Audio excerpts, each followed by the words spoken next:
Le règlement sur l'immigration et la protection des réfugiés au Canada a été modifié le 12 février 2025. Ceci après que des nouvelles mesures soient entrées en vigueur depuis le 31 janvier 2025. Ces mesures portent sur les pouvoirs qu'ont les agents et les agents de services frontaliers du Canada, c'est-à-dire au point d'entrée, notamment dans les aéroports pour la plus grande partie de ceux qui m'écoutent. Alors, il y a des pouvoirs renforcés qui portent sur la délivrance d'une part des AVE, c'est-à-dire des autorisations de voyage électroniques. Ça, c'est pour ceux qui sont exemptés de visa, les citoyens des pays exemptés de visa, mais également les VRT, c'est-à-dire les visas de résidence temporaire. Donc, désormais, les agents ont des pouvoirs plus renforcés d'annuler ces documents-là, voilà, lorsqu'il y a des changements qui arrivent. Alors, pourquoi je fais cette vidéo particulièrement? Parce que c'est aller dans tous les sens. On a des personnes qui sont déjà au Canada, qui sont inquiètes, des résidents temporaires, pour certains des travailleurs étrangers temporaires, pour d'autres des étudiants, et ils sont inquiets parce que quelque part, on dit que on peut annuler le visa ou la résidence permanente de ceux qui sont venus voilà, avec un visa de résident temporaire. Bref, des choses qui font paniquer et ça va dans tous les sens. Je fais cette vidéo parce que j'estime que ces quelques personnes qui m'ont contacté avec cette problématique-là ne sont pas les seuls. Il y a certainement beaucoup de gens. Et à partir du moment où vous êtes plusieurs à être concernés, alors je me dois de partager avec toi ce qu'il en est vraiment. Peut-être si ça peut t'aider à gagner un peu plus de sérénité et de quiétude dans un pays qui est déjà assez stressant sur le plan économique, sur le plan de trouver ses repères pour quelqu'un qui vient d'arriver, pour quelqu'un qui arrive dans un contexte difficile comme ceux que nous connaissons actuellement sur le plan économique et politique. Alors, qu'est-ce qu'il en est? Je commence par répondre très clairement à la question. Il n'a jamais été question, il ne sera jamais question que quelqu'un qui est venu étudier, quand il devient résident permanent, sans retourner dans son pays, on lui dit non. Il n'a jamais été question qu'un travailleur étranger qui devient résident permanent parce qu'il n'est pas retourné dans son pays avant, on lui dit non. Ça, oublie ça très vite. C'est connu de tous que les travailleurs étrangers et les étudiants peuvent passer directement résident permanent sans plus avoir besoin de retourner. Alors, le programme pilote pour les étudiants, c'est nouveau. C'est ce programme qui, voilà, est clair que tu ne dois pas retourner dans ton pays. Mais les étudiants internationaux, étrangers, ça a toujours été le cas. Il existe à la grandeur du Canada des programmes passerelles, c'est-à-dire des programmes qui te permettent donc de rester au Canada à travers ces programmes d'immigration-là. C'est la même chose pour les travailleurs étrangers.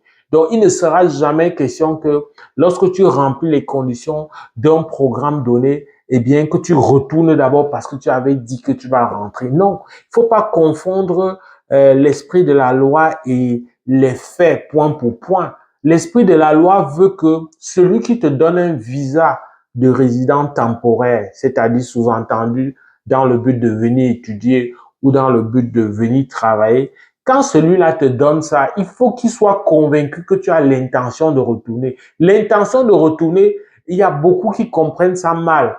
Ce n'est pas une intention factuelle.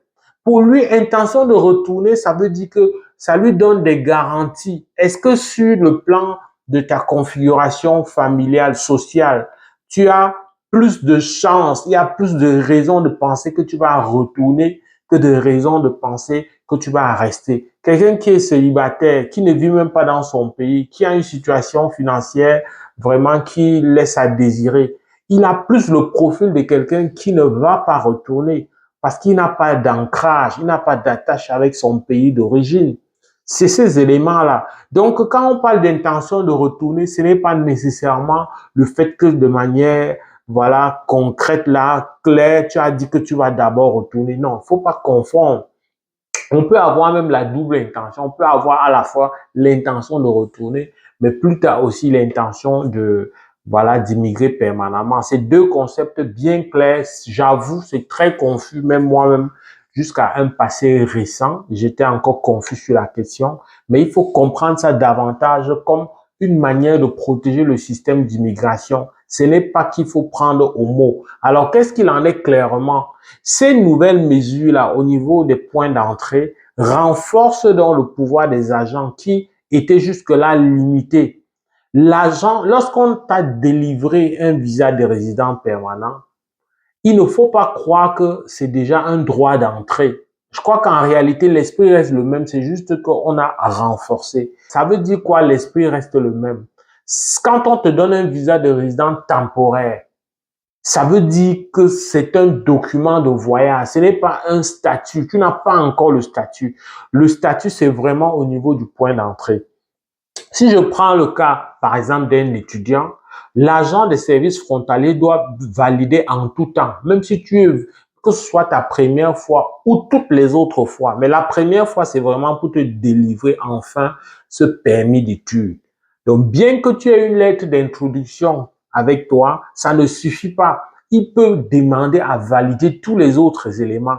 Il peut, par exemple, chercher à savoir tu seras scolarisé où, est-ce que tu as une admission à jour, est-ce que il a le droit c'est après qu'il a validé tout ça, voilà, qu'il peut, il y en a qui vont même plus loin, c'est-à-dire, ils peuvent te questionner sur tes frais, tes moyens de subsistance, des choses comme ça.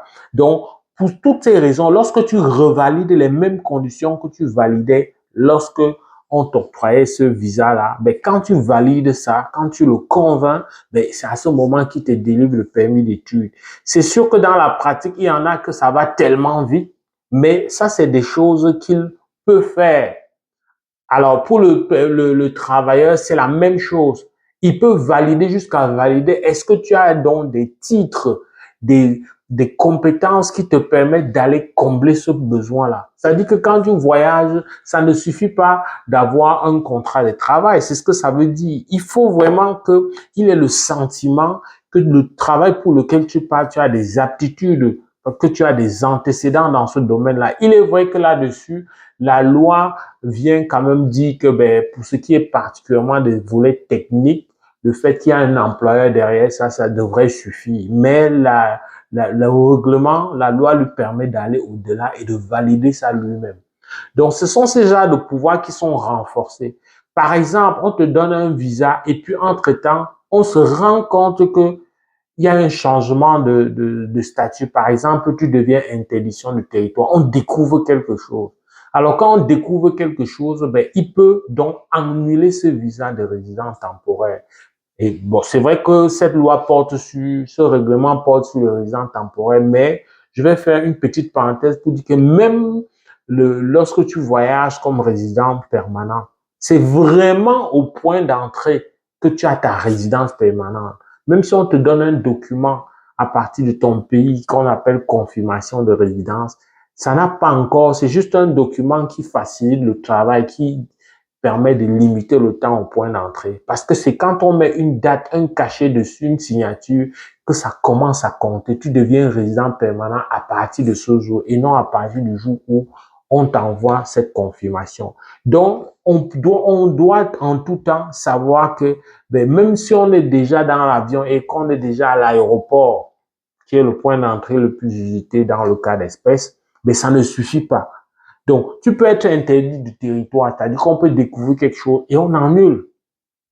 Tu peux avoir un permis de travail et puis arriver au point d'entrée, peut-être que le travailleur a fait faillite, le travailleur a annulé le boulot. S'il le sait, même si tu as le document en main, mais si le système est vraiment, si l'employeur a déjà signalé avant que tu n'arrives au point d'entrée, mais tu vas retourner. On va annuler purement et simplement. Voilà les pouvoirs qu'il a. Il a le pouvoir désormais d'annuler ça.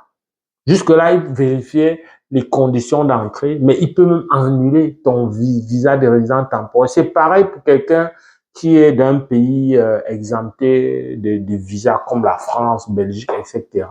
Ben, ces gens-là, si il advient qu'il soit interdit du territoire, alors qu'on lui a envoyé le courriel de son autorisation de voyage électronique, quand on découvre ça au point d'entrée, ben, on peut annuler cette autorisation-là sans qu'il n'entre et qu'il retourne. Donc, c'est super important de le savoir. Donc, les gens dont le statut change. Et ici, ça comprend que si tu deviens résident permanent, on peut annuler. Ça ne veut pas dire que tu cesses d'être résident permanent. Donc, ça, il y a cet amalgame-là. Ça ne veut pas dire ça. Si tu as eu ta résidence permanente en bonne et due forme, à moins que tu sois interdit du territoire, bien sûr, interdit du territoire, que tu deviennes résident permanent ou pas, ben ça s'applique, dépendamment si c'est une interdiction de 5 ans ou pas. Mais dans tous les cas, ça s'applique si le constat est fait alors que tu viens de te voir délivrer ce nouveau document. Alors, ce qu'il faut savoir aussi, c'est que ça peut exister des cas où on te délivre donc un visa de résident temporaire, qu'on donne un accord pour un permis d'études, un permis de travail par erreur. Ça peut être une erreur administrative. Quand c'est comme ça, tout n'est pas joué. On dit donc désormais que même pour ce cas-là, l'agent donc de service frontalier peut annuler la décision, peut annuler et tu n'auras plus donc le droit d'entrer sur le territoire. Donc, il faut intégrer ça parmi les choses qui peuvent arriver. Ce qui arrivait déjà, mais que je préfère à la faveur de cette vidéo, puisque ça cadre, c'est dans le même ordre d'idée. Ce qui arrivait, c'est que quand tu avais un visa, par exemple, visiteur avec multiples entrées, mais tu penses que c'est automatique, que même si je suis déjà venu la première fois, on ne va, non, on valide en tout temps. Est-ce que tu remplis les nouvelles conditions? Même si la première fois tu es entré et tu es ressorti, même si la deuxième fois tu es entré et tu es ressorti, ça te donne quand même des présomptions de bonne foi, mais ça ne suffit pas. Il peut de manière, donc, peut décider de manière discrétionnaire, c'est vrai, pas arbitraire, mais de manière discrétionnaire, il peut décider donc de valider. Est-ce que tu remplis toujours les conditions qui vont avec le statut que tu veux? Statut d'étudiant, le statut de travailleur, statut de visiteur, etc.